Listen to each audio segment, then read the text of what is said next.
Hello दोस्तों, welcome back to फिर चलो फर्स्ट ब्लास्टर। मैं हूं आपका होस्ट एवी ज़बरदस्त। परफेक्ट एंट्री परफेक्ट ड्यू, क्योंकि मैंने खैर वीडियो के अंदर तो कोई एंट्री नहीं बताई।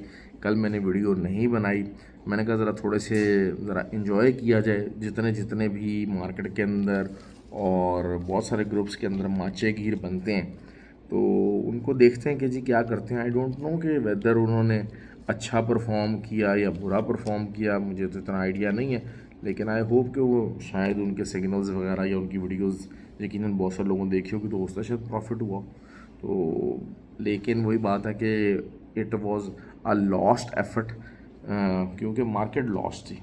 मार्केट वॉज लॉस्ट, ऑल्दो कि मैंने आपको बार बार अपनी प्रीवियस उसके अंदर कहा था, फ्री व्हाट्सएप ग्रुप के अंदर भी कहा था कि हाँ 2330 आएगा, 2332 आएगा तो मैं वहाँ से बाय करूँगा। बाय निकली है, रिट्रेसमेंट बाय इसको कहेंगे। ऑब्वियसली एक काफ़ी बेरिश मोमेंटम के साथ मार्केट आ गई है नीचे, और उसमें रिट्रेसमेंट बाय वाला मामला रहा है। जिन्होंने लिया प्रॉफिट वो लिया, लेकिन ओवरऑल स्ट्रक्चर वाइज हर चीज़ वाइज जो है वो चीज़ें बेरिश हैं। और बताते हैं वीक के अंदर, ये वीकली वीडियो है, वीकली के अंदर क्या कर सकते हैं पर्टिकुलरली कल और परसों, क्योंकि सैटरडे संडे हम लोग बिटकॉइन के ऊपर ट्रेड करते हैं। बिटकॉइन का जो है वो लेवल्स वो भी आपको बताऊंगा। जो लोग बिटकॉइन में वीकेंड के ऊपर इंटरेस्टेड हैं उनके लिए भी गाइडलाइन प्रोवाइड करूँगा। दूसरा, जो लोग फ्री व्हाट्सएप ग्रुप ज्वाइन करना चाहते हैं, ऑक्टा एफएक्स और एक्सनेक्स का आईपी लिंक वीडियो के डिस्क्रिप्शन में दिया हुआ है। ऑक्टा एफएक्स और एक्सनेक्स को आप वहाँ से अकाउंट बना के you can be the part of the group. और ऑक्टा एफएक्स और एक्सनेक्स का के ऊपर अगर आप ऑलरेडी ट्रेड कर रहे हैं तो you can just change the IB number and you can be the part of that group. देखिए, मैं हमेशा से आपको एक और चीज़ भी हो जाती है कि थोड़े से ज़रा रीज़नेबल किस्म के ब्रोकर्स होने चाहिए जिनमें ट्रेडिंग से रिलेटेड मसले मसाइल कम से कम हो। तो मेरी नज़र में यही है। बाकी ये कि बेतहाशा जो ब्रोकर्स हैं वो बहुत बहुत ल्यूक्रेटिव किस्म की चीज़ें ऑफ़र करते हैं, कुछ करते हैं, लेकिन एक हमें थोड़ा सा जैसे कहा जाए कि मैक्सिमम जो मेजॉरिटी है उसका माइंड फोकस में रखना पड़ता है। लेकिन ये मैं बताता चलूँ आपको कि बहुत ही जो छोटे अकाउंट वाले लोग हैं ना, ठीक है, लर्निंग पॉइंट ऑफ व्यू से आप $200-250 डालें, $500 डालें, इट्स ओके, इट्स ओके। आप इतने डॉलर डालते हैं, यू कीप ऑन लर्निंग, आप लूज़ करेंगे, बार बार होगा। खाली सिग्नल्स की बेस के ऊपर आप अर्न नहीं कर पाएंगे। क्यों? क्योंकि बहुत सारी चीज़ें आपको साइकोलॉजिकली इश्यूज़ देंगी, आपको मसले मसाइल होंगे, आप बहुत सारी जगहों पे फ्लैटर करेंगे, गलतियां करेंगे ही करेंगे, चाहे जो मर्जी हो जाए। आपको जितना मर्जी गाइडलाइन दी जाए, you are bound to flatter and you are bound कि आप वहाँ पर जो है वो गिरेंगे और फिर उठेंगे। तो ये चीज़ें हैं, हाँ। लेकिन overall once you are trained, एक लंबे अरसे तक एक ट्रेडिंग स्ट्रैटेजी बना के आप एक पॉजिटिव इंटेंट के साथ चलते हैं, तो फिर आप पैसा ज़्यादा डालिए, क्योंकि ये बड़े पैसे का ही खेल है। ऑब्वियसली जैसे जैसे पैसा ज़्यादा होता जाता है आरओआई इसका रीज़नेबल होता जाता है, और आरओआई जितना रीज़नेबल होगा उतना ज़्यादा बेहतरीन रिजल्ट आएगा। खैर, बात करते हैं जी अब नेक्स्ट वीक की। गोल्ड से स्टार्ट कर लेते हैं जी। गोल्ड बेसिकली अगर देखा जाए तो बहुत ही अपनी एक तगड़ी सपोर्ट के ऊपर बांधा हुआ है। 2330 जो है वो एक तगड़ी सपोर्ट है, उससे ऊपर ही बंद हुआ है। लेकिन ओवरऑल शायद अगर वीकली पॉइंट ऑफ व्यू से मैं देखूं तो एटलीस्ट इसको अब 2274 से लेकर 2282 तक आना चाहिए। ऑल्दो के दरमियान में एक अच्छी तगड़ी सपोर्ट जो है वो 2201 की है, 2200 ही कह लीजिए, 2200 की है। और ऊपर से जो रेजिस्टेंस रहेगी वो रहेगी 2374, 2200 कह रहा हूँ, 2300 की सपोर्ट रहेगी, 2374 की रेजिस्टेंस होगी, और 2300 की पहली आपको नीचे सपोर्ट आएगी, और उसके बाद 2274 कर लीजिए, राउंड फिगर हो जाएगा। तो ये आपकी एक नेक्स्ट जो है वो टारगेट हो सकता है। ऑल्दो के इसके अंदर अच्छा, थोड़ा सा एक और चीज़ चलें, लर्निंग पॉइंट से बताता चलता हूँ। वो यही होता है कि वीकली के अंदर जो वॉल्यूम होता है ना वो अक्सर मिसलीडिंग हो जाता है। अक्सर आपको वीकली जो कैंडल्स होती हैं उसमें वॉल्यूम आपको मिसगाइड कर देता होता है। मोस्ट ऑफ द टाइम नहीं करता, लेकिन फिर भी उसकी इफ़ेक्टिवनेस इतनी ज़्यादा हाई नहीं होती। तो आहिस्ता आहिस्ता जैसे जैसे चलेंगे चलें इस टॉपिक को छेड़ा तो आहिस्ता आहिस्ता आने वाली वीडियोस के अंदर वीकली पॉइंट ऑफ व्यू से और डेली पॉइंट ऑफ व्यू से वॉल्यूम का क्या इंपैक्ट हो सकता है उस चीज़ को इंशाल्लाह डिस्कस करते रहेंगे। फ्री व्हाट्सअप ग्रुप के अंदर तो मैं बताता रहता हूँ, लर्न करवाता रहता हूँ ये चीज़ें। तो ये चीज़ हो सकती है सिल्वर की बात करते हैं तो सिल्वर बड़े आराम से जो है वो वीकली साइड के ऊपर मैं देखता हूँ, मैं इसको बेरिश ही देख रहा हूँ। और ऑल दो कि इट इज़ बिट स्टबन, लेकिन होता क्या है हमेशा एक बात आप याद रखिएगा, सिल्वर भागता आगे, गोल्ड भागता पीछे। अभी तक सिल्वर ने जब बुलिश मोमेंटम था तो सिल्वर ने दौड़ लगाई आगे को, ज़्यादा तेज़ी से लगाई, गोल्ड के मुकाबले में ज़्यादा तेज़ी से दौड़ा। ठीक हो गया। अब बेरिश मोमेंटम में भी आहिस्ता आहिस्ता थोड़ा सा बनेगा मोमेंटम लेट ही, क्योंकि ऑब्वियसली बुलिश मोमेंटम बहुत ज़्यादा बना हुआ था। It may take a while, लेकिन वही चीज़ है कि एक दफ़ा अगर बेरिशनेस के अंदर आके फंस गया तो फिर ये नीचे बड़ी तेज़ी से जाएगा। और क्लोजिंग है, ठीक है, सपोर्ट के ऊपर है।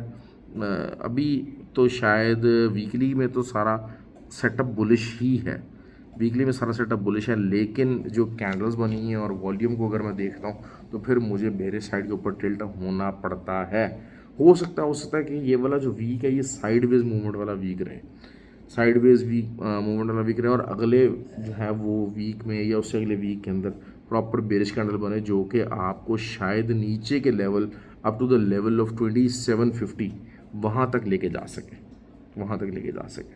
तो ये चीज़ होगी। अच्छा, ऑयल का बड़ा मज़ा रहा आज। बेसिकली वही चीज़ है कि बता रहा हूँ ना कि जब आपको गाइडलाइन नहीं होती, बहुत सारे लोग हैं अपने आप को बहुत बड़ा बड़ा ट्रेडर समझते हैं। टीए देखें, टीए है ना, जब आपका दिल कर रहा है ना तो होता क्या है कि बड़े आपने अगर बुलिश साइड पे बैठना चाह रहे हैं तो मोस्ट ऑफ द टाइम अगर बड़े टाइम फ्रेम के ऊपर चीज़ें बेरिश हैं तो छोटे टाइम फ्रेम के ऊपर आपको बुलिशनेस दिखा रही होती हैं। आप अपने दिल की खाते उस छोटे टाइम फ्रेम के ही टीएस फॉलो शो कर रहे होते हैं। उसके बाद अगर आप बेरिश साइड पे बैठना चाह रहे हैं और छोटे टाइम फ्रेम के जो टीएस हैं वो बेरिश हैं, तो फिर आप जो है वो छोटे टाइम फ्रेम के कर रहे होते हैं या बड़े टाइम फ्रेम में वाइस वर्सा, क्योंकि most of the time contradiction मिल जाती है। बहुत कम होता है कि बड़े टाइम फ्रेम के ऊपर चीज़ें बेरिश हो और छोटे टाइम फ्रेम के ऊपर चीज़ें जो हैं वो बेरिश हों। ऑब्वियसली H1 वगैरह और M30 तो बहुत ज़्यादा चेंज करते हैं। तो अक्सर लोग आपको अपना साइड इन्फोर्स करने के लिए, अपने जहन को बहलाने के लिए, फुसलाने के लिए, क्या होता है कि वो M30 के भी चार्ट शेयर कर रहे होंगे, जो है चैनल शेयर कर रहे होंगे, H1 के भी चैनल शेयर कर रहे होंगे। तो यहाँ पर हम गलती करते हैं। बेसिकली बताने का मकसद ये, किसी को तनकीद का कोई मकसद नहीं। देखिए हर इंसान ने, अच्छी बात क्या है कि वो एटलीस्ट टीए बनाने की कोशिश कर रहा है, वो मार्केट को समझने की कोशिश कर रहा है। The good thing is this. तो लेकिन यही बात होती है कि जब वो बड़े टीए के अंदर ये छोटे टीएस चलाए, छोटे टाइम फ्रेम के, तो वो ज़्यादा बेहतर हो जाता है। अब आप लोग कहेंगे जी अच्छा जी, बड़े टाइम फ्रेम के टीएस के अंदर छोटे टाइम फ्रेम कैसे चलेंगे? वो भी भाई चल जाते हैं, वो भी चल जाते हैं। वो भी आपको बताया हुआ है, ड्यूरिंग ट्रेनिंग्स में बताता रहता हूँ इन चीज़ों को। तो इस हिसाब से अगर मैं देखता हूँ तो वीकली में भाई जो ऑयल है ना वो बियर फ्लैग ही बन रहा है, और कुछ भी नहीं है, इससे ज़्यादा और कुछ भी नहीं है। वीकली को अगर मैं देखता हूँ तो it's just a bear flag, और पूरी तरह बेरिश कैंडल ही है। तो जो मेरा सेटअप है, माइंड सेट है कि अगर अगला वीक भी साइडवेज भी होता है तब भी जो है वो it is going to be a bearish side, और ये 72.4 और 71.8 यहाँ तक अगले वीक के अंदर या आने वाले दिनों के अंदर बड़े आराम से ऑयल यहाँ तक आ सकता है। That is for sure. ये मतलब मेरा साइड है। हाँ, सिल्वर और गोल्ड के मामले में कहता हूँ कि बहुत ज़्यादा चांसेस हैं कि ये वाला वीक साइडवेज वीक है। साइडवेज वीक से मुराद क्या है? जो मैंने आपको ऊपर की रेजिस्टेंस बताई है वो भी हिट हो जाएगी, जो नीचे आपको पहली सपोर्ट बताई है वो भी हिट हो जाएगी, और मार्केट के आसपास थोड़ा बहुत बेरिश मोमेंटम के साथ या थोड़ा बहुत बुलिश मोमेंटम के साथ जो है वो क्लोज देगी, लेकिन एक कोई क्लियर डायरेक्शन नहीं होगी। प्रोबेबिलिटीज़ है ना, प्रोबेबिलिटीज़ है विद द एक्सपीरियंस है। क्योंकि देखें आज जो है वो अगर हम देखते हैं, चलें ये बहरहाल जो है ना बात करूंगा मैं जब मंडे की इंट्राडे वीडियो बनाऊंगा तब उस पॉइंट से बात करूंगा। अच्छा, बिटकॉइन की बात कर लेते हैं जी। बिटकॉइन जो है वो इस टाइम के ऊपर जहाँ पर खड़ा हुआ है तो 69,100 can be a very very good resistance. और बेसिकली क्या है कि बिटकॉइन जो है इसको 65,200 तक आना ही आना है, एक सपोर्ट को टेस्ट करना है अगर इसको ऊपर जाना है तो हो सकता है कि ये अपना जो इंट्राडे का बुल फ्लैग है, जो कि एक पहला बुल फ्लैग तोड़ के आया है इंट्राडे का, उसी लाइन को रीटेस्ट करने के लिए नीचे आए और फिर बाद में दोबारा यहाँ से ऊपर निकलेगा, तो फिर 73 और 73 का जो डबल टॉप फॉर्मेशन है जहाँ पर दुनिया बैठेगी कि जी यहाँ से सेल करेंगे हम, या 70, क्योंकि अब 70,000 से ऊपर सेलिंग नहीं बनती अब किसी भी सूरत। द मोमेंट अगर 70,000 से ऊपर मार्केट चली जाती है फिर आपने सेलिंग से आउट हो जाना है, चाहे 73 का लेवल आए चाहे 74 का लेवल आए, और आपने सिर्फ बाय ही बाय करना है द मोमेंट आपको नीचे से चीज़ मिलती है। तो अभी भी AH4 का स्ट्रक्चर वो ज़रूर बेरिश हुआ हुआ है, लेकिन मैं उसको बुल फ्लैग ही कंसिडर करूँगा, और उसको कोई प्रॉपरली बेरिश सेटअप हम नहीं कह सकते हैं।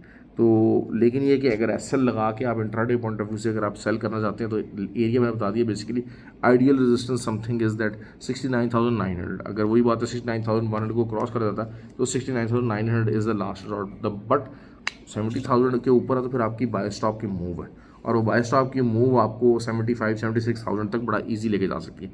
हो सकता है मंडे या ट्यूसडे को इसको ना हो, और अभी क्योंकि चांसेस यही हैं कि मार्केट नीचे आएगी 65,200, तो पहली एक सपोर्ट नज़र आ रही है। अगर वो प्ले होती है तो फिर मार्केट ऊपर को जाएगी, क्योंकि मैं बहरहाल इस चीज़ को मैं फोकस करके बैठा हूँ कि 65,200 तक मार्केट को लाजमी आना चाहिए बिटकॉइन की। ठीक हो गया जी। अच्छा, सबसे जो अच्छी trade weekly point of view से, Nasdaq is still bullish. Nasdaq is still bullish although कि एक बेरिश साइन उसके अंदर आ गया है, एक बेरिश साइन जो है ना वो उसके अंदर आ गया है। और वो बेरिश साइन क्या है कि नवेडा की जो इस वीक की अर्निंग थी, नवेडा हैज़ क्रॉस द $1,000 मार्क। अच्छा, नॉर्मली क्या होता था कि नवेडा 10% 15% ग्रो करता था ना, तो नैस्डैक पागलों की तरह पंप होता था, लेकिन आखिरकार फाइनली हम उस स्टेज पे पहुंच चुके हैं जहां पर जो है वो नवेडा तो पंप हो रहा है, लेकिन नैस्डैक के ऊपर उसका असर नहीं आ रहा, और उल्टा वो नेगेटिव तो नहीं कह सकते, लेकिन उसने नया हाई के ऊपर क्लोजिंग नहीं दी है बल्कि रिट्रेस होकर क्लोजिंग दी है। तो दैट इज़ समथिंग कि आपको याद हो कि जो रशिया और यूक्रेन वॉर थी, तो जब पहले उसकी न्यूज़ आती थी तो गोल्ड पंप होता चला जाता था, रुकता ही नहीं था। बाद में आखिरकार जब क्या हुआ कि इट्स अ रूटीन न्यूज़, जंग स्टार्ट भी होगी तब भी न्यूज़ आती थी, तो उसका गोल्ड के ऊपर, सिल्वर के ऊपर, ऑयल के ऊपर इम्पैक्ट होना बंद हो गया जब उस मार्केट ने उसका इम्पैक्ट डाइजेस्ट कर लिया। तो जो नैस्डैक है वो इस हफ्ते आके मुझे फील हुआ है कि नवेडा की ये जो बुलिश मूव है इसका जो इम्पैक्ट है वो नैस्डैक डाइजेस्ट कर चुका है। मतलब इस दफ़ा ये पहला साइन आया है कि नवेडा की अर्निंग्स आई हैं, अर्निंग्स वर वेरी बुलिश, और वही बात है बेसिकली नवेडा का चांसेस तो यही है कि ये $1,200-1,500 तक क्रॉस कर जाएगा, और उसके बाद शायद साइडवेज कंसोलिडेशन में आया और उसके बाद दोबारा एरियाज़ को रीटेस्ट करने के लिए आया, but it may take time to the end of the month, end of the year. तो लेकिन यही बात होगी कि इस दफ़ा फर्स्ट टाइम ऐसा हुआ है कि अर्निंग्स आई हैं, देवर ऑन द हायर साइड, लेकिन नैस्डैक पंप नहीं ले सका, उस तरह से पंप नहीं ले सका। राइट आफ्टर द अर्निंग जो पंप एक आता था वो नहीं आया, उल्टा बल्कि डाउन आ गई चीज़। तो दैट इज़ समथिंग यूनिक, और जो लोग शायद नैस्डैक में नीचे से सेलिंग में फंसे हुए हैं उनके लिए फंडामेंटल पॉइंट ऑफ व्यू से ये एक इन्फॉर्मेशन हो सकती है। बाकी US30 इज़ बेरिश, और मेरे हिसाब से 37,400 का टारगेट नेक्स्ट वीक का आप बड़े आराम से इसको देख सकते हैं, क्योंकि मैं बहरहाल जो इसी तरीके से नैस्डैक की बात करता हूँ, नैस्डैक भी आने वाले दिनों के अंदर 18,100 तक तो आ ही जाना चाहिए। तो लेकिन ये US30 की बात कर रहे हैं तो US30 इज़ मोर वॉलेटाइल, तो ये 37,400 का एक टारगेट मेरे पास निकल के आ रहा है, जो कि वीकली पॉइंट ऑफ व्यू से इट शुड प्ले। ओके जी, ख्याल रखें। आई होप कि आपको वीडियो पसंद आई हो। जो लोग कुछ सीखना चाहते हैं, कुछ लर्न करना चाहते हैं नया, उनके लिए इस वीडियो के अंदर भी नया बहुत कुछ है वर्क ऑन करने के लिए। और जो लोग सिर्फ सिग्नल्स के पीछे भागना चाहते हैं उनके लिए चीने मीने ग्रुप तैयार बैठे हैं उनके अकाउंट ब्लो करने के लिए। आज तो कुछ चीने मीने ग्रुपों को समझ नहीं आ रहा था कि बाय लगवाएं सेल लगवाएं, हर को बेचारी दुनिया परेशान होती रही। तो बहरहाल सॉरी कि जो है वो मैंने वीडियो नहीं बनाई, लेकिन to be honest I was enjoying the situation, और मुझे थोड़ा सा आइडिया था कि मार्केट को अब शायद थोड़ा सा कंसोलिडेट आज का दिन होना है और आज मूव शायद ना आ सके। तभी मैंने आप देखें, आप लोगों को जो गोल्ड का लेवल बताया हुआ था, मैंने 2330 से नीचे कोई लेवल बताया नहीं था कि नीचे तक जा सकती है, कहाँ तक जा सकती है। It's been over a week कि मैं एक वीक पहले से आपको यही लेवल बताता आ रहा हूँ, 2330 2332 यही लेवल आएगा। उसके नीचे के लेवल्स मैंने नहीं बताए हैं। हाँ, अब इंशाल्लाह अगले आने वाले वीक्स के अंदर मैंने ये नए लेवल्स निकालें और hopefully we will get to those levels. Okay जी, ख्याल रखें और खुश रहें सब, इन्जॉय द वीकेंड और प्रॉफिट बनाएं, लेकिन सीखना, इल्म हासिल करें, इल्म हासिल करें, बार बार ये बात कर रहा हूँ। Thank you ji.